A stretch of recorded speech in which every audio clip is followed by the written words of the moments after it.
తెలియజేస్తా ఉన్నాను. 네, 우리 성경 말씀 마태복음 15장 말씀 보겠습니다. మనం ఈరోజు మత్తయి సువార్త 15వ అధ్యాయం చూద్దామండి. 네, 15장 32절 말씀입니다. 15వ అధ్యాయము 32వ వచనం మనం చూద్దాము.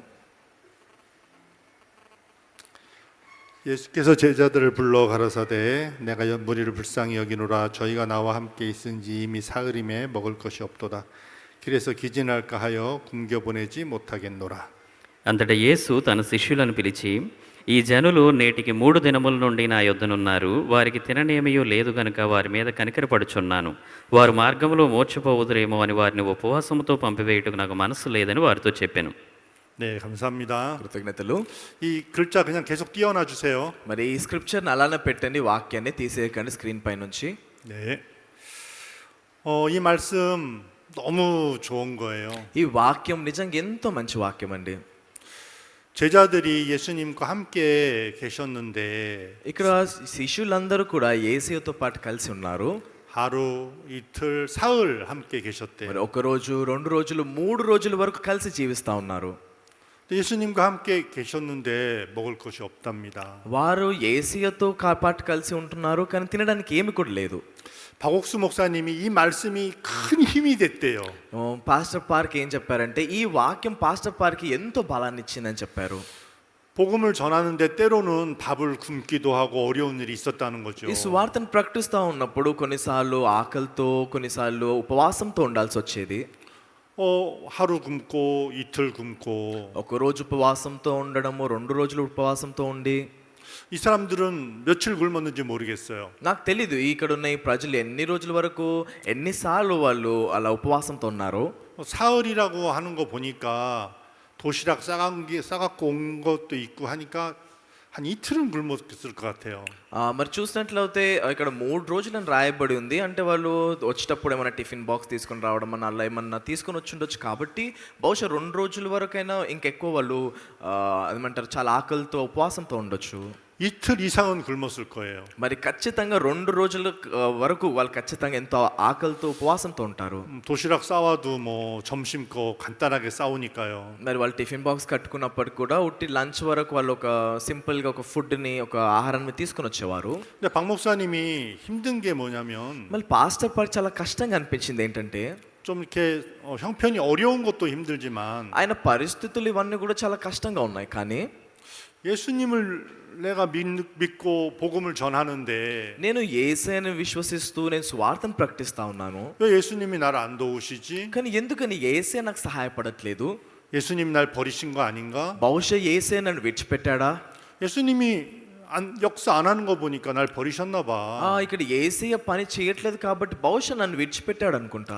예수님이 함께하면 내가 왜 굶겠어? యేసయ్య నాకు తోడై ఉన్నట్లయితే ఎందుకని ఇలా ఆకలితో నేను ఉపవాసంతో ఉండాల్సి వస్తుంది?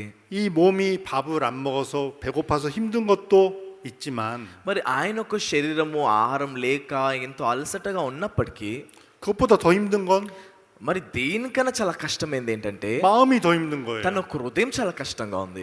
하나님이 나를 버리셨나? బహుశా దేవుడు నన్ను ఇంకా విడిచిపెట్టేశాడా? 하나님이 나와 함께하지 않으시는가 봐. బహుశా దేవుడు నాకు తోడై లేడనుకుంటా. 하나님 날 기뻐하지 않아. దేవుడు నా ద్వారా సంతోషంగా లేడనుకుంటా. 그런 생각들이 마음을 더 힘들게 하더라는 మరి 거죠. ఇలాంటి ఆలోచనలు తన హృదయాన్ని ఇంకెంతో కష్టపెడతా ఉన్నాయి. 아멘. ఆమేన్. 마음이 너무 힘들더라는 తన 거죠. హృదయం చాలా కష్టంగా ఉంది. 근데 이 말씀을 봤는데 కానీ ఈ వాక్యం ఎప్పుడైతే ఆయన చదివారో 예수님과 함께 있어도 굶을 수 있구나. యేసయ్య తోడు కలిసి ఉన్నప్పటికీ కూడా మనం ఆకలితో ఉండొచ్చా? 예수님과 함께 사흘이 있었는데도 많은 사람이 굶을 수도 మరి 있는 ఇక్కడ ఎంతో మంది 거구나. ప్రజలు యేసయ్యతో 3 రోజులు ఉన్నప్పటికీ కూడా వాళ్ళు ఎంతో ఆకలితో ఉపవాసంతో ఉన్నారు.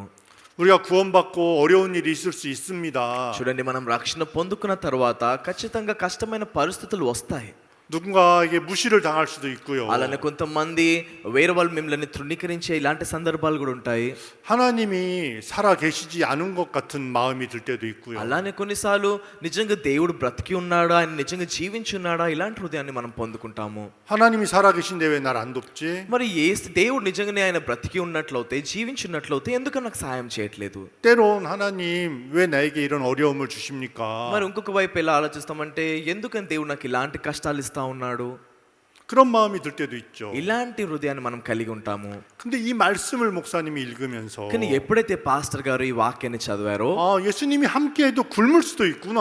యేసయ్య కలిసి ఉన్నప్పటికీ కూడా వాళ్ళు ఇలా ఆకలితో ఉండొచ్చా అని అనిపించింది. 근데 중요한 건 కానీ ప్రాముఖ్యమైనది ఏంటంటే 우리가 시험 당할 즈음에 피할 길을 내시는 거예요. కానీ ఎప్పుడైతే మనం ఇలాంటి ఒక శోధనలో పడతామో దాని నుంచి మనం తప్పించుకోవద్దు. 결론을 말하자면 మనం చివరిగా అంటే దాన్ని చివరిగా చెప్పాలన్నట్లయితే 능히 감당케 하시는 겁니다. మరి ఖచ్చితంగా దాన్ని మనము దాన్ని ఎదుర్కొనే విధంగా దాన్ని భరించే విధంగా దేవుడు చేస్తాడు. 아멘. ఆమేన్ 아멘. ఆమేన్. 여러분 여기 보니까 아침에 버스를 타고 오시더라고요. చూడండి మీరు ఇక్కడికి రావడానికి ఉదయం బస్ ఎక్కి ఇక్కడ వరకు వచ్చారు. 야, 참 좋다. చాలా బాగుంది. 뭐 버스비는 좀 들겠지만 మరి దానికి బస్సు కూడా కొంచెం డబ్బులు కట్టాలి కానీ 잠이 다 깰 것 같아요. మరి అంత నిద్ర నుంచి మీరు లేస్తారు అట్లా బస్సులో ప్రయాణించినప్పుడు. 보니까 다들 눈이 초롱초롱하신 것 같아요. అందుకనే మీ కళ్ళన్నీ కూడా పెద్దగా తెరిచి జాగ్రత్తగా వింటా ఉన్నారు. 한국에서는 수양회 하면 కొరియా దేశంలో ఇలా రిట్రీట్ చేసినట్లయితే 여기서 자고 ఇక్కడ నిద్రపోతారు, 여기서 일어나가지고 ఇక్కడ లేస్తారు. 여기가 잠도 자고 말씀도 듣고 여기서 밥도 먹고 한 장소에서 그렇게 మరి 하거든요. ఒకటే ప్లేస్ లో వాళ్ళు అక్కడే పడుకుంటారు, అక్కడే తింటారు, మళ్ళీ అక్కడే లేస్తారు. ఇలానే ఒకటే ప్లేస్ వాళ్ళు గడుపుతారు. 그러니까 잠이 깨가지고 잠이 들게요. 그래서 비몽사몽간의 말씀을 들어요. అందుకనే వాళ్ళు నిద్ర నుంచి లేచిన వెంటనే మళ్ళీ వాక్యం వినాలి కాబట్టి వాళ్ళు ఇట్లా నిద్రపోతూ మత్తుతో అలా వింటా ఉంటారు. 근데 여러분은 잠이 확 깼죠? కానీ మీరు అందరు కూడా పూర్తి నిద్ర నుంచి మేల్కున్నారు కదండి. 예, 아 너무 좋은 거예요. చాలా మంచి విషయం అది. 한국의 형제자매들은 한 반은 졸아요. కొరియా దేశంలో ఇలాంటి ఉదయం ఆరాధన చేసినట్లయితే సగం మంది నిద్రపోతారు. 왜냐면 여기 누워서 일어났으니까. ఎందుకంటే వాళ్ళు ఇక్కడే పడుకొని నిల్చొని మళ్ళీ మెల్కుంటారు కాబట్టి 그래, 거기서 앉아 있으니까. అక్కడే కూర్చొని ఉంటారు. 잠이 깨요, 안 깨요? మళ్ళీ నిద్ర నుంచి మేల్కోగలుగుతారా లేదా? 잠이 잘 안 깨요. వాళ్ళు నిద్ర నుంచి ఇంకా మేల్కోరు. 근데 여러분들은 벌써 그냥 잠이 다 깼죠. కానీ మీరందరూ కూడా ఎప్పుడో మీరందరూ కూడా నిద్ర నుంచి లేచారు కదా. 예수님이 뭐라고 말씀하시냐면 యేసయ్య ఏమని చెప్తా ఉన్నాడంటే 저 밑에 말씀이 너무 좋아요. మరి చివరిగా ఉన్న మాట చాలా బాగుంటుంది. 그들이 길에서 기진할까 하여 굶겨보내지 못하겠노라. మరి అక్కడ చూసినట్లు వారి మార్గంలో మూర్ఛపోవుదురేమో అని వారిని ఉపవాసంతో పంపివేయుటకు నాకు మనస్సు లేదని వారితో చెప్పెను. 멀리서 온 자도 있대요. మరి చూడండి ఎవరైతే దూరం నుంచి వచ్చిన వాళ్ళు కూడా ఉంటారు. 저는 여러분이 멀리서 여기까지 기차 타고 얼마나 멀리서 왔는지 저는 몰라요. నాకు తెలీదు ఎవరైతే దూర ప్రాంతం నుండి ట్రైన్లోకి ఎంతవరకు వచ్చారో, మీరు ఎంత దూరం నుంచి వచ్చారో నాకు తెలియదు. కానీ 예수님은 남자만 4,000명, 그러니까 여자까지 하면 한 10,000명 되겠죠. మరి చూసినట్లయితే ఆ పురుషులు మాత్రమే 4,000 మంది, ఒకవేళ అందులో స్త్రీలను అందరినీ కలిపినట్లయితే దాదాపు 10,000 మంది ఉండొచ్చు. 그냥 그 말씀 계속 띄워주세요. మరి ఆ వాక్యం అలానే చూపించండి స్క్రీన్ పైన. 네, 감사합니다. కృతజ్ఞతలు. 그래서 예수님은 야, 이 사람이 집에 가려면 하루 종일 걸어가야 될 텐데. మరి ఈ వీరు ఒకవేళ ఇంటికి తిరిగి వెళ్ళాలన్నట్లయితే ఎంతో సమయం పడుతుంది, ఎన్నో రోజులు పడుతుంది. కాబట్టి 이 사람 집이 아주 먼데 వీరిల్లు చాలా దూరంగా ఉంది. కాబట్టి 지금 나와 함께 있으면서 사흘이나 굶었어. ఇప్పుడు వాళ్ళు నాతో పాటు కలిసి ఉండి వాళ్ళు ఏమి తినడానికి ఏమి కూడా లేకుండా ఉపవాసంతో ఉన్నారు. 이제 집에 걸어가다가 ఇప్పుడు మళ్ళీ వాళ్ళ ఇంటికి తిరిగి వెళ్తున్నప్పుడు 햇볕은 뜨겁고 మరి ఒక ఎండ కూడా చాలా బలంగా ఉంది. 밥은 사흘이나 못 먹었고 3 రోజుల వరకు వాళ్ళు ఎలాంటి ఆహారంని తినలేదు.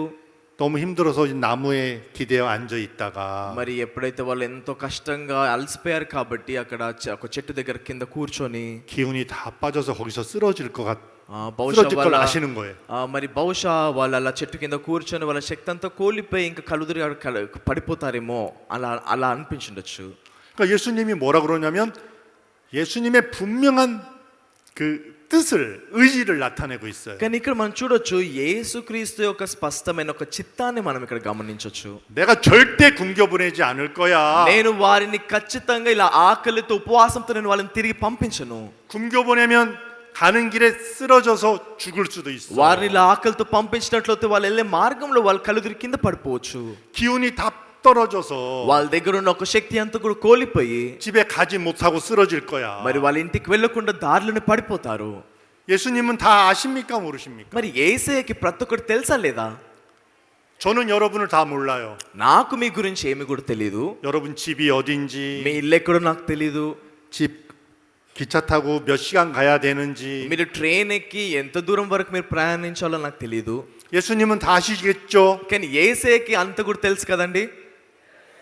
그래서 다 생각하고 계산하고 계시는 거예요. అందుకనే యేసయ్య ప్రతి ఒక్క దాని గురించి ఆలోచిస్తూ ప్రతి ఒక్క దాన్ని ప్రణాళికిస్తా ఉన్నాడు. 예수님과 함께 있는 동안에 그 말씀이 너무 좋아서 배고픈 줄도 몰랐어요. ఎప్పుడైతే వాళ్ళందరూ యేసయ్యతో పాటు కలిసి జీవిస్తా ఉన్నారో కలిసి ఉంటున్నారో ఆ వాక్యం అనేది ఎంతో మధురంగా ఎంతో బాగుంది కాబట్టి వాళ్ళకి ఆకలి అని కూడా గుర్తుకు రాలేదు. 밥을 굶어도 괜찮았어요. వారికి ఆకలి అన్నం ఇలాంటి ఆహారం లేకుండా ఉపవాసంతో ఉండడం కూడా వాళ్ళకి ఏం సమస్యగా లేదు. 좀 불편했지만 행복했어요. మరి వాళ్ళు కొద్దిగా అసౌకర్యంగా భావించుండొచ్చేమో కానీ వాళ్ళు ఎంతో సంతోషించారు. 여러분은 편안한 숙소에서 잠을 주무시고 오셨잖아요. మరి మీరందరూ కూడా మీ అకామిడేషన్ ఎంతో సౌకర్యంగా ఉంది, మంచి నిద్రపోయి వచ్చారు కదండి.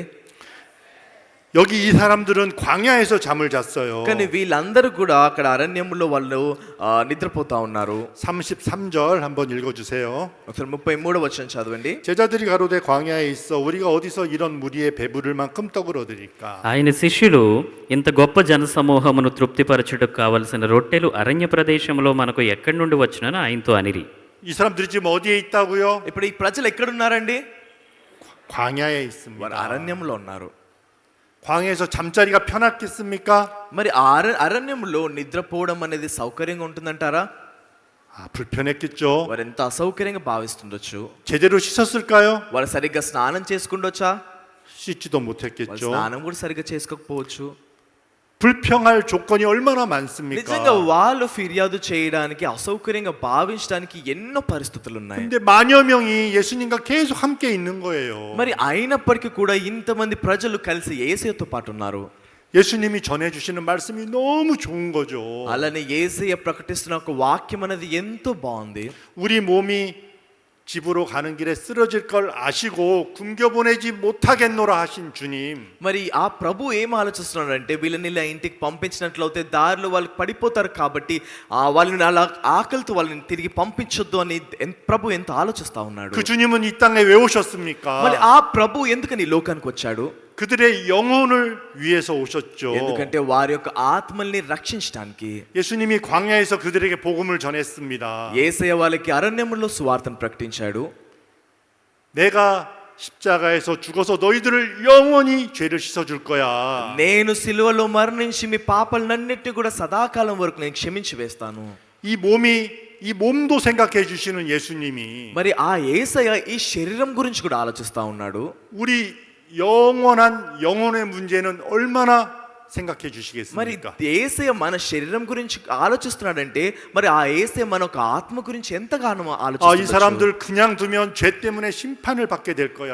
ఒకవేళ ఈ ప్రజలు ఇలానే విడిచిపెట్టినట్లయితే ఈ పాపం విషయంలో వాళ్ళ శిక్షణ అనుభవించాల్సి 내가 వస్తుంది. 죄를 사해 주지 않으면 이 사람들 심판과 저주를 영원히 받게 될 거야. నేను వీరి పాపాలను నేను క్షమించలేనట్లయితే వీరు ఒక శాపాన్ని శిక్షని సదాకాలం వరకు పొందుకోవాల్సి వస్తుంది. 내가 죄를 그냥 두지 않겠노라. అందుకని నీ పాపాన్ని నేను అలా విడిచిపెట్టను. 우리 몸이 굶어서 가는 길에 쓰러질까 봐. బహుశా ఈ యొక్క శరీరం అనేది ఆకలితో దారిలో తిరిగి వెళ్తున్నప్పుడు బహుశా పడిపోతుండొచ్చు. 굶겨보내지 못하겠다고 말씀하신 그 అందుకని నేను వారిని 주님이 ఆకలితో అలా నేను తిరిగి పంపించిన ప్రభు చెప్తా ఉన్నాడు. 여러분에게 뭐라고 말씀하신지 압니까? మరి దేవుడు మీ అందరితో ఏమని చెప్తా ఉన్నాడో తెలుసా అండి? 내가 너희 죄를 기억지 않겠노라 నేను నీ 말씀하셨어요. పాపములు ఇంకెన్నటికీ జ్ఞాపకం చేసుకుని చెప్తున్నాడు. 여러분의 죄를 다 사하셨다고 మీ 말씀하셨어요. పాపాలన్నిటి కూడా నేను క్షమించి వేశానని చెప్తున్నాడు. 그 죄를 사하지 않으면 ఒకవేళ ఆయన మీ పాపాలని క్షమించి వేయలేనట్లయితే 영원한 저주를 받을 걸 아시니까요. మీరు సదాకాలం వరకు ఈ యొక్క శాపాన్ని పొందుకుంటారని తెలుసు కాబట్టి 굶겨보내면 మిమ్మల్ని అలానే ఆకలితో తిరిగి పంపించినట్లయితే 가는 길에서 쓰러질 걸 아시기 మీరు ఈ 때문에 వెళ్ళే మార్గంలో ఖచ్చితంగా పడిపోతారని తెలుసు. 이 잠깐 사는 이 몸도 생각해 주시는 주님께서 మరి ఎంతో తాత్కాలికంగా కొద్ది రోజుల వరకు జీవించి శరీరం కోసం కూడా యేసు ఆలోచిస్తా ఉన్నాడు. 우리 영혼의 영원한 문제 మరి మన ఒక ఆత్మలో ఏదైతే సదాకాలం వరకు నిత్యంగా ఉండే ఒక సమస్య 내가 너희 죄를 위하여 제사를 드리겠다. నేను మీ పాపాల నిమిత్తము నేను ఒక అర్పణను అర్పిస్తాను. 내가 영원한 제물이 되겠다. నేను సదాకాలం వరకు నిలిచి ఒక బలిగా నేను ఉంటాను. 너희 죄를 내가 다 담당해서 మీ పాపాలన్నిటి కూడా నేను మోసుకొని 영원히 씻고 영원히 온전케 మీ 하시겠다. పాపాలన్నిటిని కూడా సదాకాలం వరకు కడిగి సదాకాలం వరకు మిమ్మల్ని సంపూర్ణంగా చేస్తాను. 하나님이 그 일을 다 이루신 겁니다. దేవుడు ఎప్పుడో ఆ పనినంతా కూడా ఆయన నెరవేర్చడం జరిగింది. 다시는 제사 드릴 필요가 없도록 ఇంకా మళ్ళీ ఈ యొక్క పాప పరిహార్థ బలులు ఇవ్వకుండా ఇవ్వని విధంగా దేవుడు ప్రతి ఒక్కటి చేశాడు. 하나님은 여러분의 죄만 생각해도 마음이 아픈 거예요. మరి దేవుడు కేవలము మీ యొక్క హృదయంలో పాపం గురించి ఆలోచిస్తా 여러분 ఉన్నాడు. 죄만 생각해도 막 머리가 아프고 괴로우신 거예요. చూడండి, మీ పాపం గురించి ఆలోచించినప్పుడు అలా మనకి తలనొస్తా ఉంటుంది, చాలా బాధగా అనిపిస్తా ఉంటుంది. 저 죄가 있으면 내가 저 죄를 영원히 심판해야 되는데 వాళ్ళ దగ్గర పాపం ఉన్నట్లయితే నేను వాళ్ళని సదాకాలం వరకు వాళ్ళ యొక్క పాపాల నిమిత్తం వాళ్ళని శిక్షించాలి. 내가 저 죄를 그냥 두면 저들을 영원한 저주를 받는데 మరి ఒకవేళ నా పాపను అలానే విడిచిపెట్టినట్లయితే వాళ్ళు సదాకాలం వరకు నిత్యంగా ఒక శాపాన్ని పొందుకోవాలి. 하나님의 마음이 너무 괴로우신 겁니다. అందుకనే దేవుని యొక్క హృదయం అనేది చాలా బాధతో నొప్పితో ఉంది. 여러분은 괴롭고 힘든 일 있을 수 있죠. మరి మీరు ఈ లోకంలో జీవిస్తున్నప్పుడు మిమ్మల్ని బాధ పెట్టేది, మీకు నొప్పినిచ్చే ఎన్నో పరిస్థితులు ఉంటాయి కదండి. 괴롭고 힘든 일이 있어도 여러분은 능력이 없어서 해결하지 못할 때가 많죠. మరి ఎప్పుడైతే మీరు అలాంటి బాధ నొప్పితో ఉన్నారో ఎందుకని అలా ఉంటారంటే మీరు ఆ సమస్య నుంచి మీరు బయటికి రాలేకపోతా ఉన్నారు కాబట్టి మీరు ఆ బాధ నొప్పితో ఉంటారు. 하나님은 영원하신 능력이 있기 때문에 కానీ దేవుని దగ్గర ఎంతో గొప్ప శక్తి ఉంది కాబట్టి 하나님의 그 괴로움 고민을 그냥 두지 않으십니다. అందుకనే ఆ ఒక్క నొప్పిని బాధని దేవుడు ఊరికి అలా విడిచిపెట్టట్లేదు. 하나님은 우리를 위해서 దేవుడు మన కొరకు 우리 죄를 사해 주셨는데 మన పాపాలన్నిటిని కూడా క్షమించి వేశాడు. 하나님께서 뭐라고 말씀하시냐면 దేవుడు ఏమని చెప్పాడంటే 곧 나는 나를 위하여 너희 죄를 도말한다고 말씀하시는 거예요. మరి నేను నా కొరకే నేను మీ పాపాలన్నిటిని కూడా నేను క్షమించి వేశాను. 여러분의 죄를 해결해 주는 것은 하나님 당신을 위한 거라고 말씀하셔요. మరి మీ యొక్క పాప సమస్యని దేవుడు తీర్చడం అనేది ఎవరి కోసం చేశాడంటే దేవుని కోసం చేశాడు. 여러분의 죄가 있으면 하나님 너무 고통스럽기 때문에 ఎందుకంటే మీ దగ్గర పాపం ఉన్నట్లయితే దేవునికి ఎంత నొప్పిగా ఉంది కాబట్టి 여러분의 죄를 다 사해서 기억할 수 없을 때 하나님 마음에 평안이 오는 మీ 겁니다. పాపాలన్నిటిని కూడా క్షమించి వేసి ఎప్పుడైతే దేవుడు మీ పాపాన్ని జ్ఞాపకం చేసుకోవట్లేదో అప్పుడు దేవుని ఒక హృదయం అనేది ఎంతో సమాధానంతో ఉంటుంది. 그래서 여러분의 죄를 기억지 않겠다고 말씀하셨습니다. అందుకని దేవుడు చెప్తా ఉన్నాడు, మీ పాపాలను ఇంకెన్నటికి కూడా జ్ఞాపకం చేసుకొనను అని. 그때 하나님 마음이 편안하신 거예요. ఆ సమయంలో దేవుని ఒక హృదయం అనేది ఎంతో సమాధానంతో ఉంటుంది. 아멘. ఆమేన్, 아멘. ఆమేన్. 여러분, 우리 몸도 집에 가다가 쓰러질까 봐 걱정하신 주님께서 మరి ఇక్కడ యేసయ్య మన శరీరము దారిలో వెళ్తున్నప్పుడు ఆకలితో వాళ్ళకి పడిపోతారేమో ఇలా ఆలోచిస్తా ఉన్నాడు. 그거하고 비교할 수 없는 우리의 영원한 문제 మనము దానితో పోల్చలేని మనొక సదాకాలం వరకు ఉంటున్న మనొక ఆత్మ ఒక సమస్య 다 해결해 주셨습니다. మన ఒక ఆత్మలో ఉన్న ఒక సమస్య అన్నిటినీ కూడా దేవుడు తీర్చడం జరిగింది. 박 목사님이 이 말씀이 너무 위로가 되었답니다. అందుకని పాస్టర్ పార్క్ గారికి ఒక వాక్యం అనేది ఎంతో ఓదార్చింది అని చెప్పాడు. 박 목사님이 아버님이 돌아가셨대요. మరి పాస్టర్ పార్క్ గారి ఒక నాన్నగారు మరణించారు. 박 목사님이 돌아가셨는데 돌아가시면 장례 비용이 필요하잖아요. మరి ఆయన ఎప్పుడైతే మరణించారో ఆ ఒక ఏదైతే అంత్యక్రియలు చేస్తారో దానికి డబ్బులు కూడా అవసరము. 또 아버님이 구원을 받고 돌아가셔야 되는데 మరి చివరిగా వాళ్ళ నాన్న ఎప్పుడైతే మరణిస్తా ఉన్నారో నాన్న రక్షణ పొందుకొని మరణించాలి. 아버님이 구원을 잘 안 받으시더라는 거죠. కానీ చివరి వరకు కూడా ఆ పాస్టర్ పార్క్ గారి నాన్నగారు రక్షణ పొందుకోలేదు. 자꾸 저기 내가 내년에 예수 믿을게. ప్రతిసారి వాళ్ళ నాన్న ఏమని చెప్పేవాడంటే నేను వచ్చే సంవత్సరం నేను యేసుని నమ్ముతానని చెప్తాడు. 아버지 왜 자꾸 내년으로 미루세요? నాన్న ఎందుకని నువ్వు ప్రతిసారి కూడా నేను వచ్చే సంవత్సరం అలా ముందుకు తీసుకుని వెళ్తా ఉన్నారు. 야, 내가 올해는 내 친구 딸이 결혼을 해. ఎందుకంటే ఈ సంవత్సరము నా స్నేహితుని కూతురు వివాహం ఉంది. 그 결혼식장 가면 친구들하고 술 한잔 해야 돼. మరి నేను ఆ పెళ్లి విందుకు వెళ్ళినట్లయితే అక్కడ వాళ్ళు నా స్నేహితులతో పాటు కలిసి నేను తాగాలి కాబట్టి 내가 어떻게 교회를 다녀? మరి నేను ఎలా సంఘానికి రాగలుగుతాను? 이제 그 애 결혼하고 내가 그 다음에는 이제 이제 다 끝났으니까 మళ్ళీ 교회 나갈게. మళ్ళీ నేను ఎలా సంఘానికి వెళ్ళగలుగుతానని ఈ ఒక నా స్నేహితుని కూతురు పెళ్లి అయిపోయిన తర్వాత నేను సంఘానికి వస్తానని చెప్పేవాడు. 자꾸 미루시다가 이제 어느 날 막 피를 토하고 막 위독하게 된 అలా 거예요. ప్రతిసారి కూడా ఆయన పోస్ట్పోన్ చేస్తూ ఉన్నాడు. కాబట్టి ఒక రోజు ఏమైందంటే ఆయన ఎంతో అనారోగ్యంకి గురి అయ్యి ఆయన రక్తాన్ని కక్కడం జరిగింది. 그래서 복음을 전해서 구원을 받고 అప్పుడు పాస్టర్ పార్ గారు వాళ్ళ నాన్నకి సువార్తను ప్రకటించి దాని తర్వాత నాన్నగారు రక్షణ పొందుకోవడం 박 జరిగింది. 목사님에게 가고 사모님에게 찬송 한번 불러줘라. అప్పుడు వాళ్ళ నాన్నగారు ఏమన్నారంటే పాస్టర్ పార్ గారితో అలానే పాస్టర్ పార్ గారి భార్యతో ఒక పాట పాడండి అని చెప్పారు. 친구들 다 오라고 해줘라. అలానే నా స్నేహితులందరినీ కూడా మీరు పిలవండి అని చెప్పాడు. 그 친구들에게 나는 이제 내 아들 믿는 그 천국에 가네. మరి అప్పుడు స్నేహితులు పిలిచి నాన్నగారు ఏం చెప్పారంటే నేను నా కొడుకు నమ్ముతున్నా, నా కుమారుడు నమ్ముతున్న దేవుణ్ణి నేను నమ్మి నేను పరలోక రాజ్యంలోకి వెళ్తున్నాను. 자네들도 예수 믿고 천국에서 만나세. మరి మీరందరూ కూడా యేసుని విశ్వసించి మనం అందరం కూడా పరలోక రాజ్యంలో కలుద్దామని చెప్పాడు. 그렇게 복음을 전하셨대요. ఆ విధంగా స్నేహితులతో ఆయన ఒక సువార్తను బోధించడం 그러고 జరిగింది. 주무시다가 편안하게 임종을 맞이하셨다는 거죠. మరి దాని తర్వాత ఎప్పుడైతే ఆయన నిద్రపోతా ఉన్నాడో ఆయన నిద్రలో ఎంతో సమాధానంతో ఎంతో సంతోషంగా ఆయన ఈ లోకాన్ని విడిచిపెట్టడం జరిగింది. 그리고 장례식 비용도 మరి దాని తర్వాత ఎప్పుడైతే ఆ అంత్యక్రియలు చేస్తారో 없어서 걱정을 했는데 మరి ఎలాంటి డబ్బులు లేవు కాబట్టి అది ఎలా చేయాలి అని అంటే ఎంతో వాళ్ళు చింతించారు. 편지가 하나 왔더랍니다. మరి అప్పుడు ఒక లెటర్ వచ్చింది పాస్టర్ 근데 దగ్గరికి. 편지가 저 먼 유럽 독일에서 편지가 왔더래요. అది జర్మనీ దేశం నుండి ఒక లెటర్ పాస్టర్ గారు పొందుకున్నారు. 보니까 한 달 전에 그 편지를 붙인 거예요. కానీ ఎప్పుడైతే దాన్ని చూసారో ఒక నెల ముందే ఒక లెటర్ని పంపించారంట. 열어보니까 దాన్ని తెరిచి చూసినప్పుడు 박 목사님 당신 말씀을 듣고 너무 감사했고 구원을 받았습니다. అందులో ఏమని రాశారంటే నేను పాస్టర్ పార్క్ మీ యొక్క వాక్యాన్ని విని మేము రక్షణ పొందుకున్నామని రాశారు. 너무 감사해서 작은 제 마음을 표현하는 물질을 보냅니다. అందుకనే నేను ఎంతో కృతజ్ఞత హృదయంతో చాలా తక్కువ అయినప్పటికీ కూడా నీకు ఈ కానుకలు ఇవ్వాలనుకుంటున్నానని ఒక డబ్బును పంపించారు. 한 달 전에.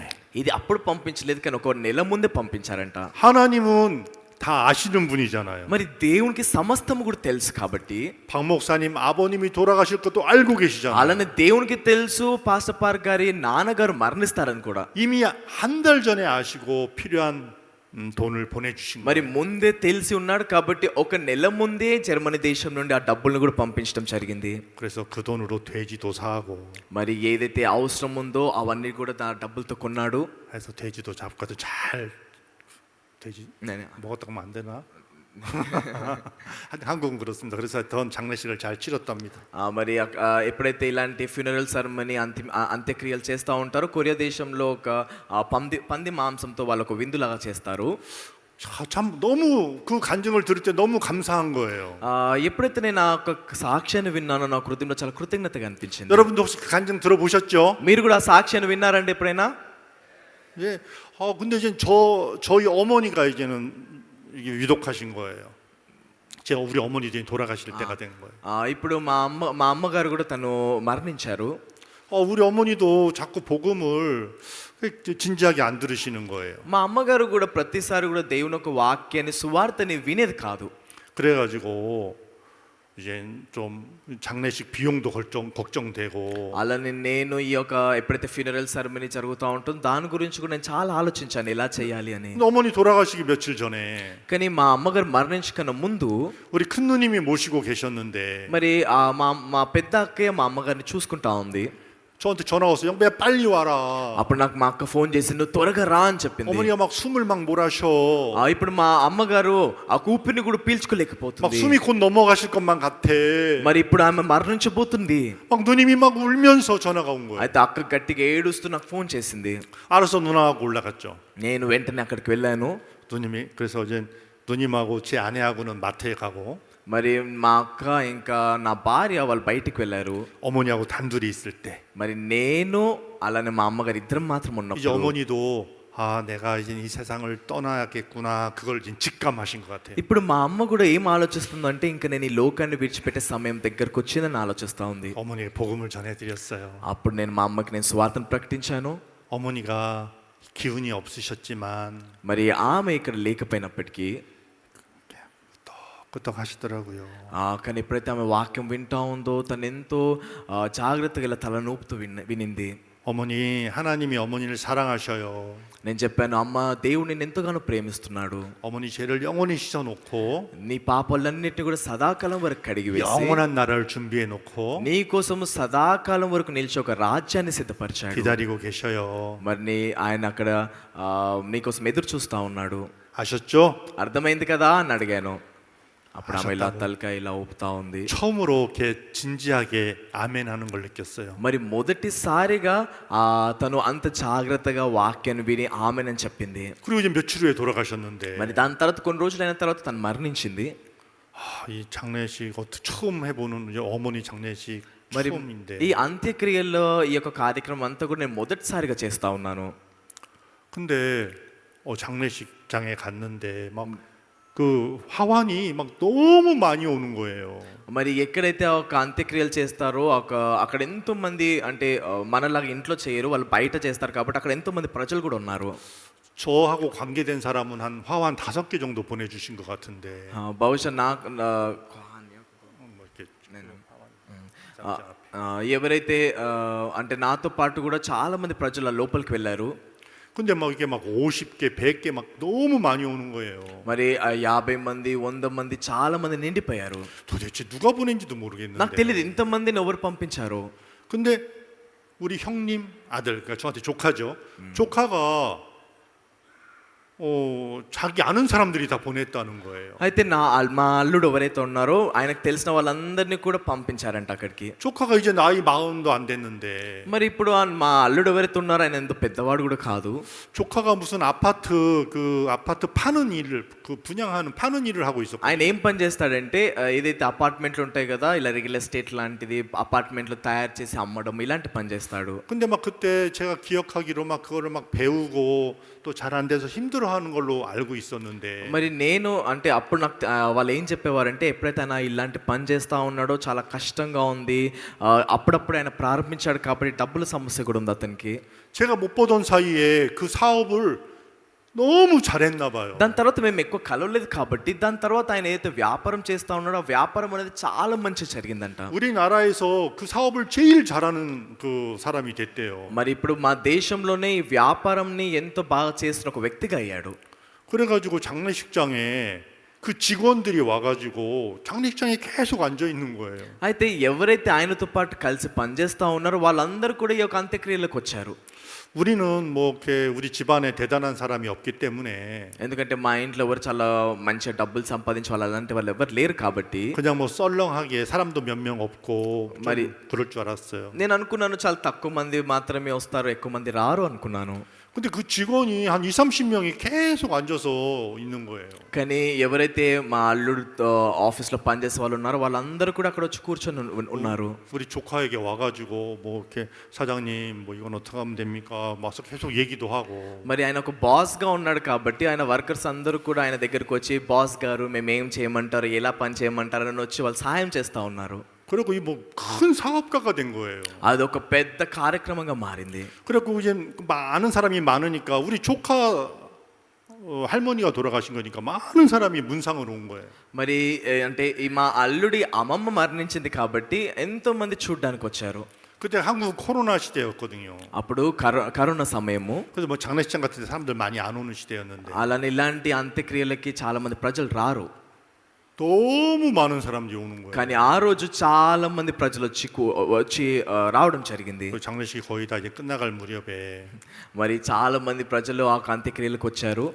조카가 우리 이제 우리 그 삼촌하고 뭐 고모들 하여튼 다 이렇게 모여놓고 మరి మా అల్లుడు అక్కడ బంధువులతో అందరితో పాటు కలిసి కూర్చున్నాడు. 저기 제가 한 가지 말씀드리고 게 있습니다. ఆయన ఏమన్నాడు, నేను ఒకటి చెప్పాలనుకుంటున్నాను అని అన్నాడు. 제가 그동안 할머니 이렇게 너무 잘한 게 하나도 없는데 నేను నిజంగా నానమ్మకి చేసింది ఏది కూడా మంచిది లేదు. 근간에 이렇게 사업이 잘 되고 하나님이 도와주셨다고 그러는 거예요. కానీ ఎప్పుడైతే నేను వ్యాపారం చేస్తా ఉన్నానో దేవుడు నాకెంతో సహాయపడ్డాడు. 그러면서 장례식 비용은 자기가 다 내고 싶다는 거예요. అందుకని ఈ అంత్యక్రియలు ఏవైతే ఖర్చులు అవుతా ఉన్నాయో ఆ ఖర్చులన్నిటిని కూడా నేను చూసుకుంటాను. 너무 진지하게 말하니까 ఆయన నిజంగా ఎంతో నిజాయితీ హృదయంతో అలా మాట్లాడడం జరిగింది. 그래 그러면 그렇게 해라. అయితే నేను అనుకున్నా అవునా సరే అలా చెయ్యి అని అన్నాను. 그리고 제가 걱정하던 장례식 비용이 하나님이 그 조카 사업을 잘 되게 하셔갖고 아무런 문제 없이 నేను ఈ 해결하시고 అంత్యక్రియల గురించి ఎలా చేయాలి, డబ్బులు లేవు కదా ఎంతో చింతించాను. కానీ దేవుడు మా అల్లుడు ఆ ఒక బంధుని ఒక వ్యాపారాన్ని ఎంతో మంచిగా చేసి ఎంతో డబ్బులు పొందుకునే విధంగా చేసి అలా సహాయపడ్డాడు. 저는 한 번도 그 조카가 사업이 잘 돼서 그렇게 할 거라고는 생각해 본 적도 없거든요. ఎప్పుడు నేను అనుకోలేదు ఆయన వ్యాపారం చాలా మంచిగా జరిగి ఆయన నాకు సహాయపడతాడని. 근데 하나님께서 이미 예비해 하고 계셨던 거예요. కానీ ఎప్పుడు దేవుడు అన్నిటిని కూడా సిద్ధపరిచాడు. 하나님이 우리를 위해서 예비하는 거는 우리 생각으로 상상할 수가 없어요. దేవుడు ఏ విధంగా అయితే మన కోసం ప్రతి ఒక్కటి సిద్ధపరిచాడో అది మనం ఎప్పుడు కూడా ఊహించుకోలేనిది. 여러분 먼저 그의 나라와 그의 의를 구하라. బైబిల్ చెప్తా ఉంది మొదటిగా ఆయన నీతి రాజ్యాన్ని వెతకండి అని.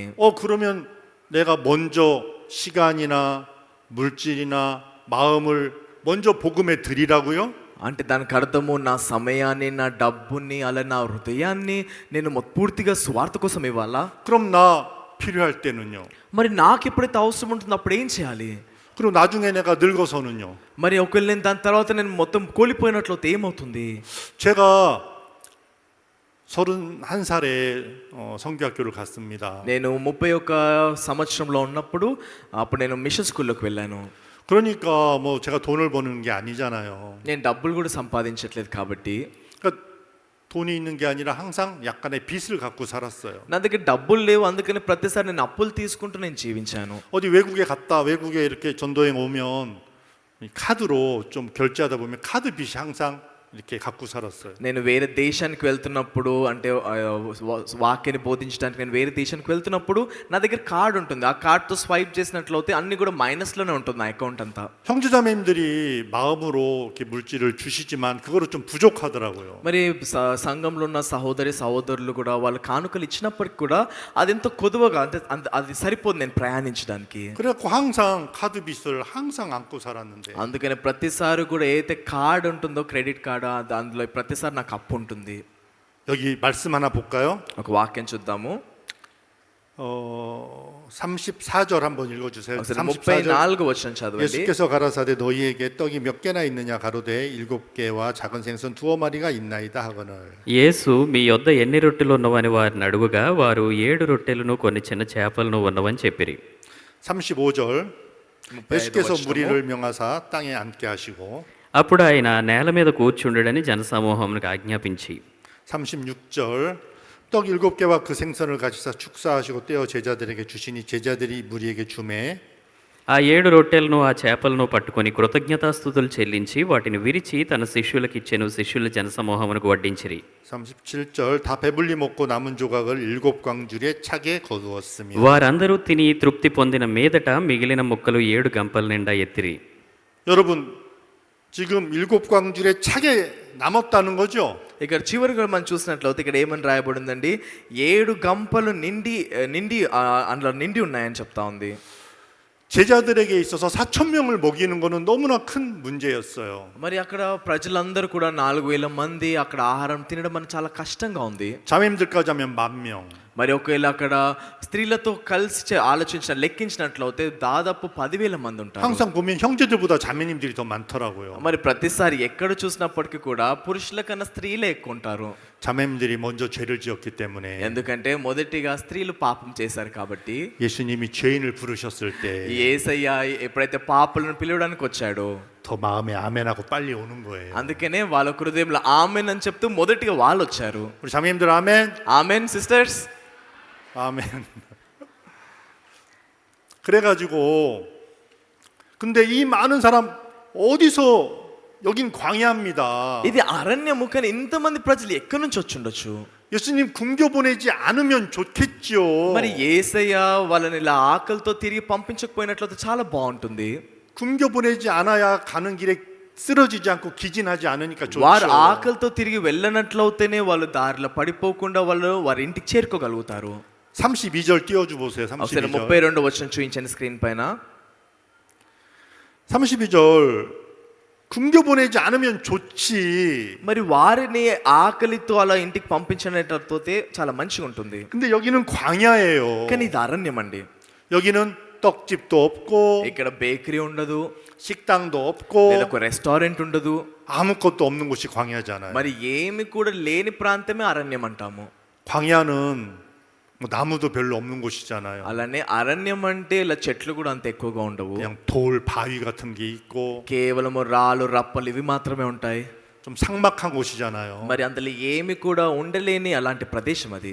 근데 그들이 예수님 말씀에 취해서 కానీ వాళ్ళందరూ కూడా యేసు యొక్క వాక్యములు వాళ్ళు నిండిపోయి ఉన్నారు, మునిగిపోయి ఉన్నారు కాబట్టి 예수님의 은혜에 취해서 వారు యేసు యొక్క కృపల వల్ల నిమగ్నమై ఉన్నారు కాబట్టి 자기들의 죄를 대속하러 오신 주님이 너무 감사해서 అందుకని వాళ్ళ హృదయంలో మా పాపల కోసం యేసయ్య లోకానికి వచ్చాడు అని దీనితో వాళ్ళ హృదయంలో ఎంతో కృతజ్ఞతతో ఉన్నారు. 불편해도 불편한 줄 모르고 지냈거든요. వారికి అసౌకర్యంగా అనిపించినప్పటికీ కూడా అసౌకర్యంగా లేనట్టు వాళ్ళు జీవించారు. 그들 마음에 감사로 가득 차 వారి 있었어요. హృదయంలో కృతజ్ఞత హృదయంతో నిండిపోయి ఉన్నారు. 근데 이제 캠프가 끝나서 집으로 돌아갈 때가 된 겁니다. మరి ఇప్పుడు ఆ క్యాంప్ అంతా అయిపోయిన తర్వాత ఇంటికి తిరిగి వెళ్ళే సమయం వచ్చింది. 우리도 일요일 날 돌아가겠죠? మనం అందరం కూడా సండే రోజు తిరిగి వెళ్ళిపోతాం కదండి, ఆదివారము.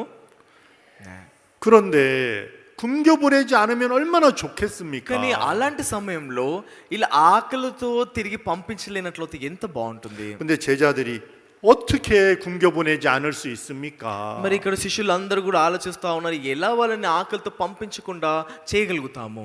근데 예수님이 역사하시니까 కానీ అక్కడ యేసు యొక్క కార్యాన్ని చేశాడు కాబట్టి 다 배불리 먹었대요. అందరూ కూడా కడుపు నిండరుగా తినడం జరిగింది. 37절 한번 띄워주세요. ఒకసారి 37절. 37వ వచనం చూపించండి.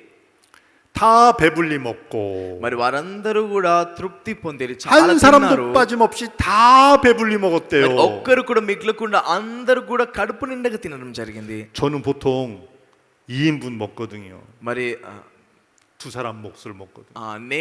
నేను తినేటప్పుడు ఇద్దరు మనుషులు తినే ఆహారాన్ని నేను తింటాను.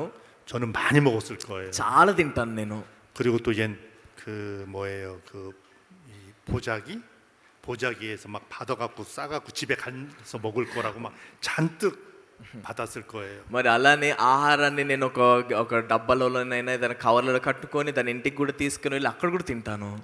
멀리서 왔으니까 가는 길에 또 먹어야 되잖아요, 그죠? చూడండి, దూరం నుంచి వచ్చామంటే దారిలో కూడా మనం తినడానికి ఏదో ఒకటి ఉండాలి కదండి. 여러분 같아도 그렇게 했겠죠? మీరు కూడా అలానే చేస్తారు కదా. 아멘. ఆమేన్.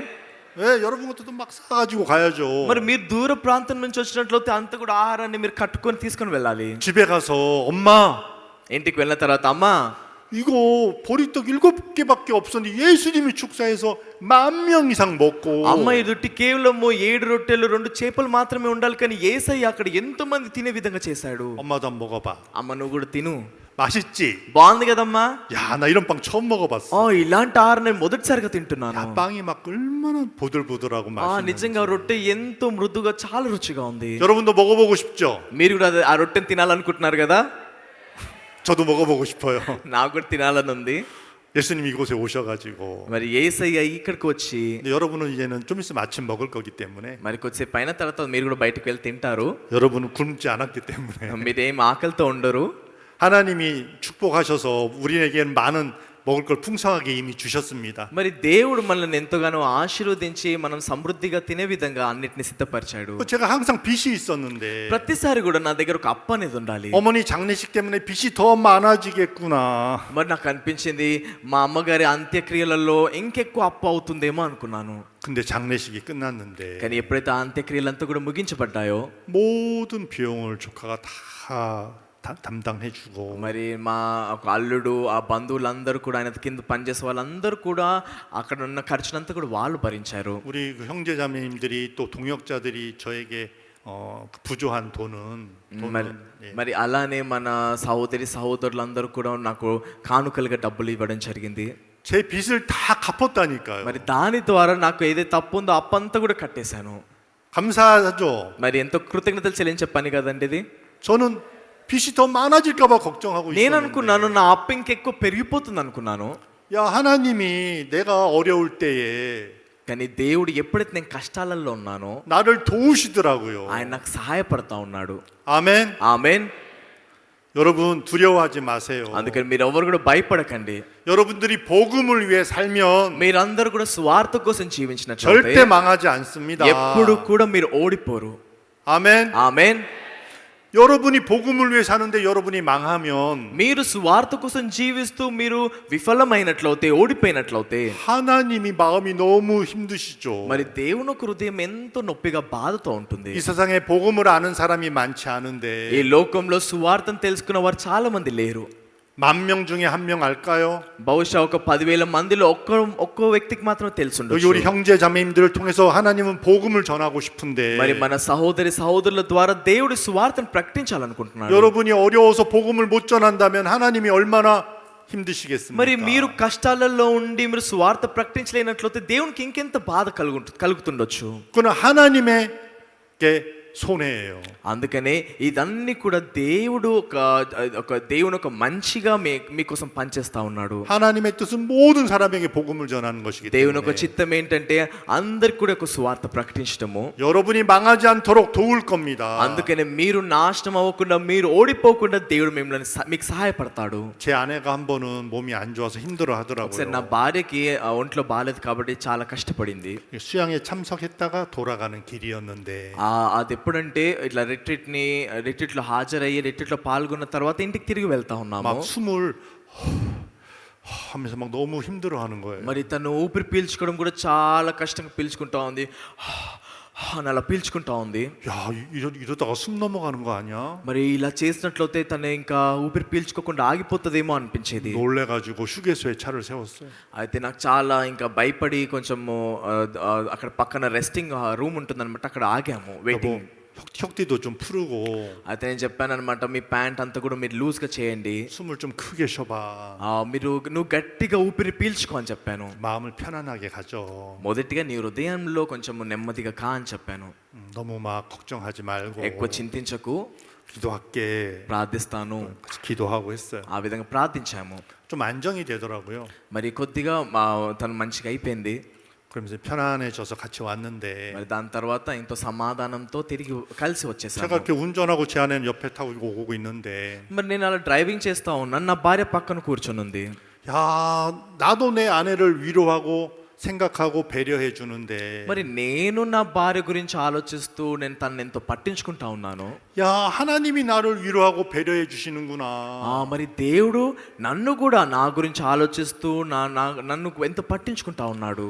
이 100사흘 동안 먹을 것이 없었던 이 사람 하나님이 다 알고 생각해 주신 하나님이신데 మరి ఇక్కడ 3 రోజుల వరకు వాళ్ళు ఎలాంటి ఆహారం తినట్లేదు, మళ్ళీ ఈ ప్రజల కోసం కూడా యేసయ్య ఆలోచిస్తా ఉన్నాడు.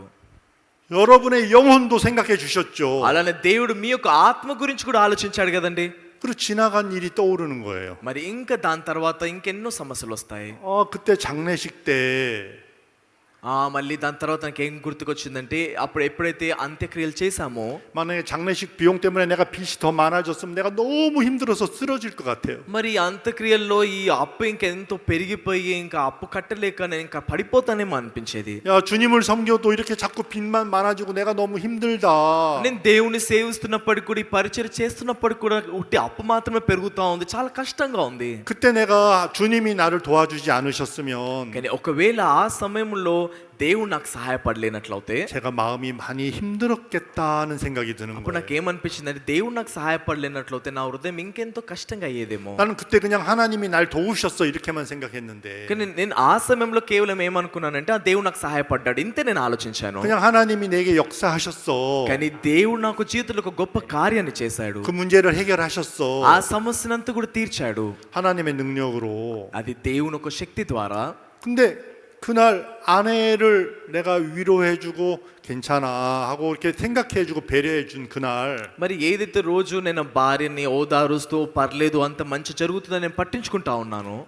장례식 때 하나님이 나를 그렇게 생각해 주신 거구나. ఇదే విధంగా ఎప్పుడైతే ఈ అంత్యక్రియలు జరిగాయో దేవుడు కూడా నా గురించి అలా ఆలోచించాడా. 요번에 내가 안 도와주면 우리 공영배가 쓰러지겠구나.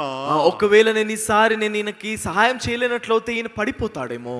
여러분 하나님이 함께할 때 굶을 수 있습니다. చూడండి, ఎప్పుడైతే మనం యేసుతో ఉంటామో అప్పుడు కూడా మనం ఎన్నోసార్లు ఆకలితో ఉంటాము, 어려울 수 있어요. మనం కష్టాలలో కూడా ఉంటాము. 그렇지만 끝까지 쓰러지게 두시지는 않습니다. కానీ చివరి వరకు మీరు అలా పడిపోయే విధంగా దేవుడు మిమ్మల్ని విడిచిపెట్టడు. 아멘. ఆమేన్, 아멘. ఆమేన్.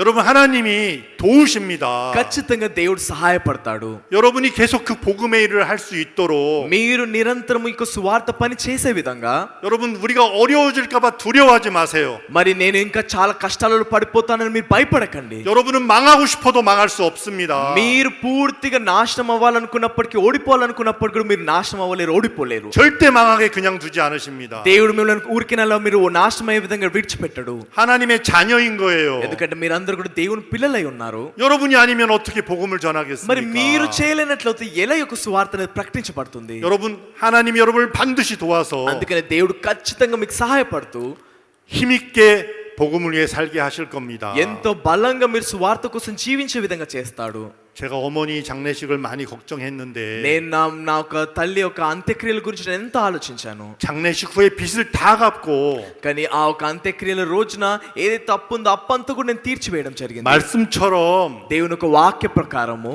남더라고요. ఎన్నో గంపలు అలా మిగిలిపోయాయి. 아멘. ఆమేన్.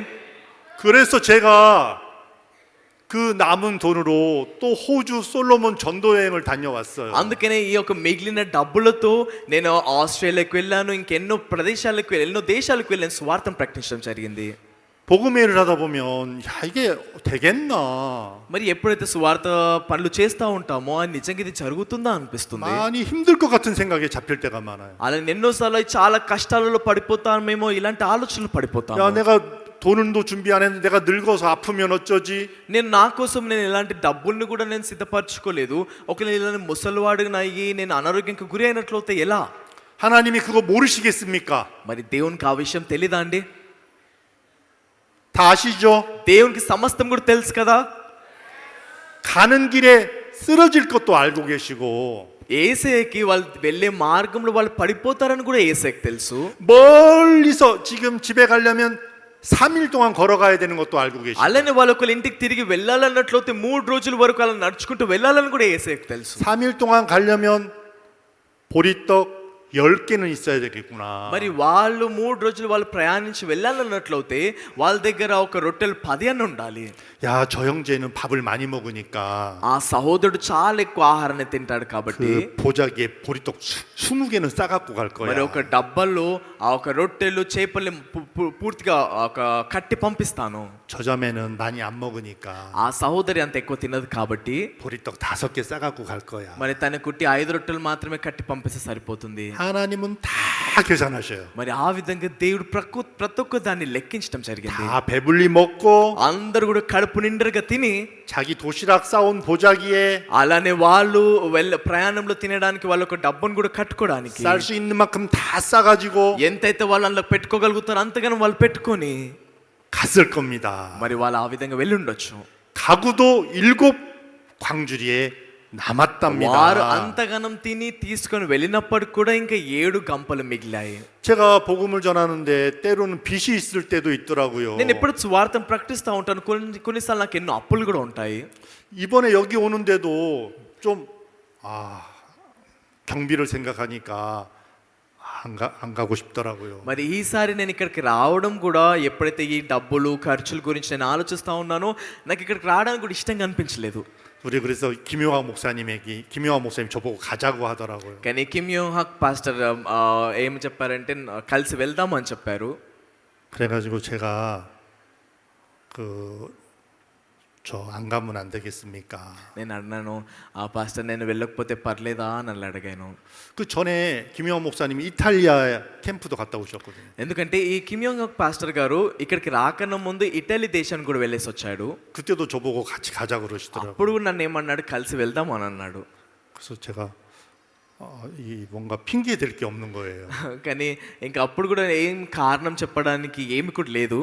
근데 때마침 우리 교회 성경 세미나가 있는 거예요. మరి అదే సమయంలో ఏం జరిగిందంటే మన చర్చ్లో బైబిల్ సెమినార్ ఉండాలి. 목사님 우리 교회 성경 세미나 있습니다. అప్పుడు నేను పాస్టర్కి ఒక కారణం చెప్పడానికి వచ్చింది. ఆ పాస్టర్ మా సంఘంలో బైబిల్ సెమినార్ ఉంది అని నేను చెప్పాను. 너무 또 막 그걸 표현하면 안 돼요. మరి ఎక్కువగా మనం దాన్ని చెప్పొద్దు కాబట్టి, 믿음 없는 걸 너무 표현하면 안 되잖아요. నా దగ్గర విశ్వాసం లేదు అని చూపించొద్దు కాబట్టి, 막 물질이 어려워서 못 가는 것처럼 하면 사람 믿음 없는 사람으로 보이잖아요. నా దగ్గర డబ్బులు లేవు కాబట్టి నేను వెళ్ళలేదని చెప్పినట్లయితే నా దగ్గర విశ్వాసం లేదని వాళ్ళు తెలుసుకుంటారు కాబట్టి, 그래가지고 성경 세미나에 있어서 못 갈 것 같습니다. అందుకని పాస్టర్తో ఏమని చెప్పానంటే, పాస్టర్ సంఘం చర్చ్లో బైబిల్ సెమినార్ ఉంది కాబట్టి నేను రాలేను అని చెప్పాను. 김영 목사님이 그 성경 세미나 다음에 하고 가자 그러더라고요.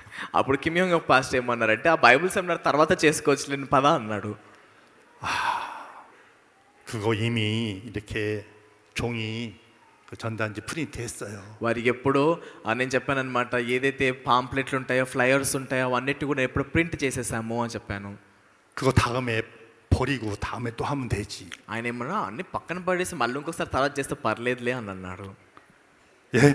ఏంటి అని అన్నాను. 그거 얼마나 들었는데 그러더라고요. దానికి ఎంత ఖర్చు అయింది అని అడిగాడు. 돈 많이 들었습니다. ఫస్ట్ చాలా డబ్బు ఖర్చు చేశాను దానికోసం అని చెప్పాను. 그래서 안 갔거든요.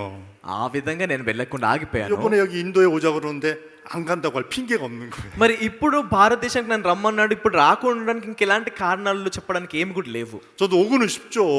మరి నేను కూడా ఇక్కడ 근데 రావాలనుకున్నాను. 저희 교회 성경 세미나에서 많은 돈이 들어갔고 మరి ఎప్పుడైతే చర్చ్లో బైబిల్ సెమినార్ చేసామో, ఇలాంటి కూడికలు చేసామో, ఎంతో డబ్బును ఖర్చు పెట్టాల్సి వచ్చింది. 여러분 한국 소식 들었는지 모르겠지만 한국에 대학교를 이렇게 샀거든요. మీ అందరు కూడా తెలుసు కదండి, ఇప్పుడు కొరియాలో ఒక యూనివర్సిటీని కొన్నాము అని. 여기 인도에 우리 학생들 이제 한국으로 유학 올 수 있을 거예요. మరి భారతదేశం నుండి విద్యార్థులందరూ కూడా కొరియా దేశానికి చదువుకోవడానికి మీరు రావచ్చు. 대학 사는데도 또 돈을 많이 썼고 మరి ఆ యూనివర్సిటీని కొనడానికి కూడా ఎంతో డబ్బుల్ని పెట్టడం జరిగింది. 인도 오는데 또 그 비용을 들 걸 생각하니까 안 오고 싶더라고요. మరి ఇలాంటి పరిస్థితుల్లో నేను భారతదేశానికి రావాలంటే ఎంతో ఖర్చు పెట్టాల్సి వస్తుంది కాబట్టి అందుకే నేను రావాలని అనిపించలేదు. 하나님이 전에 도와주셨던 걸 자꾸 잃어버리는 거예요. కానీ ఎందుకంటే ఇప్పటి వరకు కూడా దేవుడు నాకు ఎలా సహాయం చేస్తాడో ప్రతిసారి నేను మర్చిపోతా ఉన్నాను. 여러분도 자꾸 잃어버리죠. మీరు కూడా చాలాసార్లు మర్చిపోతారు కదండి, మీ జీవితంలో దేవుడు ఎలా సహాయం చేస్తూ వచ్చాడో.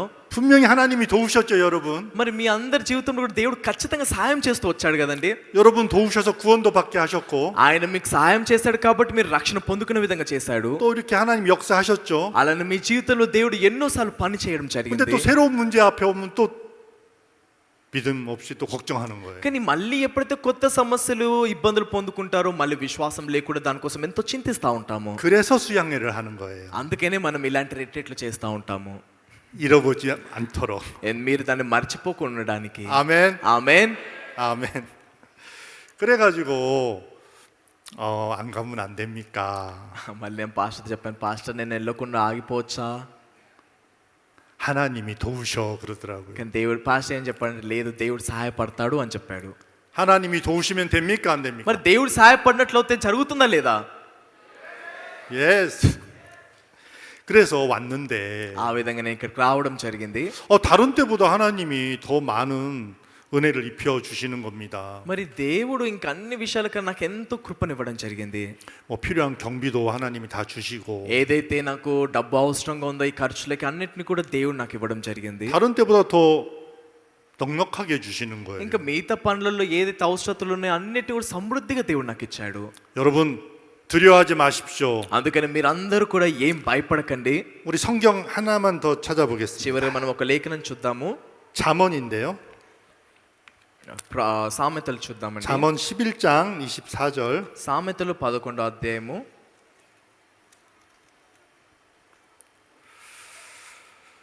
11장 24절.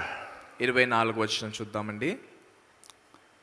24절 읽어보겠습니다. 흩어 구제하여도 더욱 구하게 되는 일이 있나니 과도히 아껴도 가난하게 될 뿐이니라. వెదజల్లి అభివృద్ధి పొందువారు కలరు, తగిన దానికన్నా తక్కువ ఇచ్చి లేమికి వచ్చువారు కలరు. 여러분 참 이 말씀 신기하죠? మరి ఈ వాక్యం చాలా అద్భుతంగా ఉంది కదండి. 내 거를 흩어 가지고 자꾸 이렇게 복음을 위해 썼대요. మరి నా యొక్క డబ్బులన్నీ కూడా ఆ యొక్క సువార్త కోసం అన్ని కూడా ఇట్లా విరచల్లడం అన్నిటి కూడా ఉపయోగించడం జరిగింది. 나중에 나 필요할 땐 어떡하지? మరి తర్వాత నాకు అవసరం ఉన్నప్పుడు ఏం చేయాలి? 내가 늙으면 어떡하지? నేను ఒకవేళ నా వయసు పెరిగిపోయినప్పుడు మళ్ళీ నేను ఎలా 지금은 బ్రతకగలుగుతాను? 건강하니까 돈 벌지만 ఇప్పుడు నేను చాలా ఆరోగ్యంతో ఉన్నాను కాబట్టి నేను చాలా డబ్బులు నేను సంపాదించగలుగుతున్నాను. 지금은 제가 건강하면 나이 들어 병들으면 어떡하지? మరి ఇప్పుడు నేను అనారోగ్యంతో ఉన్నాను కానీ తర్వాత నేను నా వయసు పెరిగిపోయిన నేను ఒక అనారోగ్యానికి గురి అయినట్లయితే ఎలా? 사역자라서 돈 모은 것도 없는데 మరి ఒక పరిచయం చేస్తున్నప్పుడు పాస్టర్గా ఉంటున్నప్పుడు ఎలాంటి డబ్బులు నేను పొందుకోలేను. 오히려 빚이 있는데 మరి అలానే ఒక వైపు చూసినట్లయితే ఎన్నో అప్పులు ఉన్నాయి. 근데 కానీ 흩어 구제했는데 కానీ ఇవన్నిటిని కూడా ఇలా విరచల్లడం జరిగింది. 더욱 부자가 된대요. కానీ అయినప్పటికీ కూడా ఎంతో అభివృద్ధి ఎంతో సమృద్ధిగా మనం పొందుకోగలుగుతామని చెప్తా 근데 ఉంది. 어떤 형제자매는 కానీ కొంతమంది సహోదరులు 막 복음을 위해서 물질을 안 쓰고 아끼는 거예요. కొంతమంది సహోదరులు ఏం చేస్తారంటే స్వార్థ కోసం డబ్బుల్ని ఉపయోగించకుండా వాళ్ళు ఎంతో డబ్బుని అలా పక్కన పెట్టుకుంటా ఉంటారు. 왜 아껴요?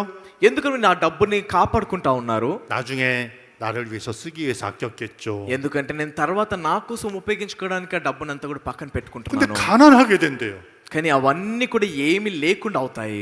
진짜 제가 사역하면서 보니까 ఎప్పుడైతే నేను నా పరిచయం చేస్తా ఉన్నానో 진짜 이 말씀대로 되더라고요. నిజంగా ప్రతి ఒక్కటి కూడా ఈ వాక్య ప్రకారం జరుగుతా ఉంది. 여러분 부자 되고 싶습니까? చూడండి, మీరు అందరూ కూడా ధనవంతులు కావాలనుకుంటున్నారా? 이 말씀대로 하십시오. మరి ఈ వాక్య ప్రకారం మీరు చేయండి. 여러분 가난하게 되고 싶습니까? మీరందరూ పేదగా అవ్వాలనుకుంటున్నారా డబ్బులు లేకుండా? 그러면 아끼고 아끼세요. మరి మీరు ఆ డబ్బుల్ని అలానే మీ దగ్గర పెట్టుకొని ఉండండి. 부자가 되고 싶습니까? మీరు ధనవంతులు అవ్వాలనుకుంటున్నారా? 복음을 위해서 담대하게 두려움 없이 쓰십시오. మరి స్వార్థ నిమిత్తముతో ధైర్యంగా మీ దగ్గర ఉన్న డబ్బులన్నిటిని కూడా ఉపయోగించండి. 아멘. ఆమేన్. 25절 보겠습니다. 25వ వచనం చూద్దాము. 구제를 좋아하는 자는 풍족하여질 것이요 남을 윤택하게 하는 자는 윤택하여지리라. ఔదార్యము గలవారు పుష్టి నొందుదురు, నీళ్లు పోయేవారికి నీళ్లు పోయబడును. 여러분 이 말씀 하나 외워보세요. మరి ఈ యొక్క వాక్యాన్ని మీరు కంఠస్థ పట్టండి. 구제를 좋아하는 자는 풍족하여질 것이요. మరి ఔదార్యము గలవారు పుష్టి నొందుదురు. 여러분 제가 돈을 벌지 않고 복음을 전하며 지금까지 살아왔는데 చూడండి, నేనేం డబ్బును సంపాదించట్లేదు, ఉద్యోగం చేస్తే డబ్బులు సంపాదించట్లేదు, కానీ ఇప్పటి వరకు కూడా నేను సువార్తను ప్రకటిస్తూ ఇక్కడి వరకు నేను జీవిస్తూ వచ్చాను. 하나님이 저를 가난하게 안 하시더라고요. కానీ దేవుడు ఎప్పుడు కూడా నన్ను అలా పేదరికంలో పెట్టలేదు. 저 없이 살게 안 하시더라고요. అలానే ఏమి లేకుండా జీవించే విధంగా దేవుడు నన్ను చేయలేదు. 여러분 박 목사님이 복음을 위해 사셨는데 가난합니까? మరి పాస్టర్ పార్క్ ఎప్పుడైతే సువార్త కోసం జీవిస్తా ఉన్నాడు, ఆయన పేదరికంలో ఉన్నాడా? 아니죠. లేదు కదండి. 전 세계 다니시면서 ఆయన ప్రపంచ వ్యాప్తంగా ఆయన ప్రయాణిస్తూ 많은 대통령에게 ఎంతో మంది అధ్యక్షులను కలుస్తూ 복음을 담대하게 전하고 ఈ 계십니다. సువార్తను ఎంతో ధైర్యంగా బలంగా ప్రకటిస్తా ఉన్నాడు. 우리 인도에 있는 형제자매님들 మరి భారతదేశంలో ఉన్న మన సహోదరులందరూ కూడా 풍족하여지고 싶죠? మీరందరూ కూడా ఎంతో సమృద్ధిగా అవ్వాలనుకుంటున్నారు కదండి. 뭐를 좋아해야 되는 겁니까? మరి మీరు ఏమి చేయాలంటే 구제를 좋아하는 자는 풍족하여질 것이요. మరి ఎవరైతే 25절 మరి 25వ వచనం చూడండి, ఔదార్యము కలవారు పుష్టి నొందుదురు. 이 말씀 기억하세요. మరి వాక్యాన్ని మీరు గుర్తుపెట్టుకోండి. 구제를 좋아하는 자는 풍족하여질 것이요. మరి ఔదార్యము కలవారు పుష్టి నొందుదురు. 이 말씀 다 같이 한번 읽어보겠습니다. ఒకసారి అందరం కలిసి ఈ వచనాన్ని మనం కలిసి చదువుదామండి. 시작. 1 2 3. ఔదార్యము కలవారు పుష్టి నొందుదురు, నీళ్లు పోయే వారికి నీళ్లు పోయబడును. 외우세요. మీరు ఖచ్చితంగా దీన్ని కంఠస్థ పట్టండి. 여기 인도 분들은 기억력이 좋죠. మరి ఇక్కడ భారతదేశంలో ఎవరైతే ఉన్నారో వాళ్ళ జ్ఞాపక శక్తి చాలా బాగుంటుంది కదా. 이제는 앞에 눈 감고 한번 외워보세요. మరి ఇప్పుడు ఒకసారి కళ్ళు మూసుకొని మీరు దాన్ని గుర్తు పెట్టుకోండి. 쳐다보지 마시고 చూడొద్దు, మీరు స్క్రీన్ లో కళ్ళు మూసుకొని చెప్పండి. పుష్టి నొందుదురు, నీళ్లు పోయేవారు నీళ్లు పొందుతారు. 여러분 마음에 이 말씀을 세우고 사십시오. మరి దయచేసి ఈ వాక్యాన్ని మీ యొక్క హృదయంలో స్థాపించుకొని జీవించండి. ఆమేన్. ఆమేన్. 감사합니다. కృతజ్ఞతలండి.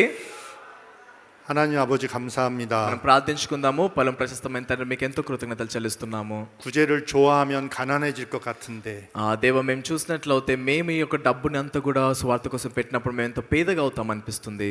흩어서 구제하면 가난해질 것 같은데 అలానే మేము ఎప్పుడైతే ఈ యొక్క డబ్బునంతా కూడా విరచల్లుతూ ఎప్పుడైతే దీన్ని ఉపయోగిస్తూ ఉన్నాం మేము ఎంతో పేదగా జీవిస్తాం అనిపిస్తుంది. 부자가 되고 풍족하게 된다고 말씀하십니다. కానీ మీరు చెప్తా ఉన్నారు మేము ఎంతో ధనవంతులుగా ఎంతో సమృద్ధిగా అవుతామని. 하나님이 계셔서 그렇습니다.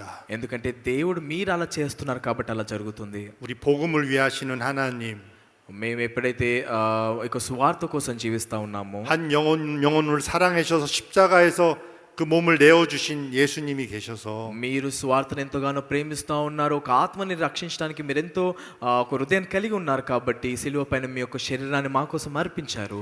모든 영혼이 구원받도록 역사하시는 하나님이 도우셔서 그런 줄 압니다. మరి అందరూ కూడా ఈ యొక్క రక్షణ పొందుకోవడానికి మీరు ఈ విధంగా ఒక గొప్ప కార్యాన్ని మీరు మా కోసం చేశారు.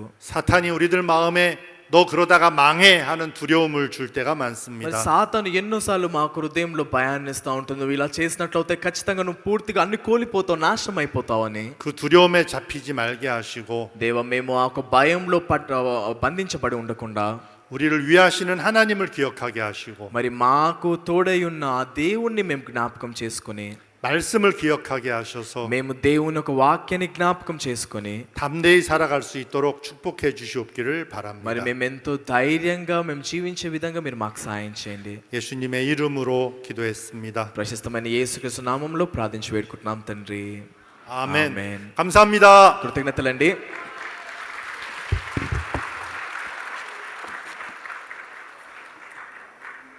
ఈ ఉదయకాల సమయం ఎంతో చక్కటి దేవుని యొక్క వర్తమానాన్ని మనకు అందించినటువంటి దైవ సేవలకు మరొకసారి మనం కృతజ్ఞతలు తెలియజేద్దాం. దయచేసి కొన్ని ముఖ్యమైన విషయాలు గమనించాలి. ఇది బ్రేక్ఫాస్ట్ టైం అండి ఇప్పుడు. సో 9 గంటల వరకు మనం బ్రేక్ఫాస్ట్ ముగించుకొని బయట అటు ఇటు తిరుగుతూ కాకుండా మనం ఈరోజు సమయాన్ని పాటిద్దాం. మరీ ముఖ్యంగా దాదాపుగా ఇది మనకి చివరి రోజు అండి రిట్రీట్కి ఇక్కడ. రేపు ఎలాగో మనం నైట్ వరకు ఉండం. ఈరోజే మనం full day morning to night వరకు ఉండేది కాబట్టి సమయాన్ని సద్వినియోగం చేసుకుంటూ యాక్టివ్గా పార్టిసిపేట్ చేద్దాం. ఈ మార్నింగ్ సర్వీస్లో కూడా మీరు చాలా యాక్టివ్గా మరి పార్టిసిపేట్ చేస్తూ వచ్చారు, అందుబట్టి సంతోషం. అలాగే మధ్యాహ్నం మరి మనకి స్విమ్మింగ్ పూల్కి వెళ్ళడం, ఈ క్రికెట్ ఆడడం, వీటికి సంబంధించినవి ఏవైతే ఉన్నాయో లంచ్ తర్వాత ఇమ్మీడియట్గా మీరు రెడీగా ఉండాలండి. ఈ విషయాలు దృష్టిలో పెట్టుకోవాల్సిందిగా కోరుతున్నాం. ఇప్పుడు బ్రేక్ఫాస్ట్ టైం మనం మళ్ళీ 9 o'clock కలుసుకుందాం. Thank you so much.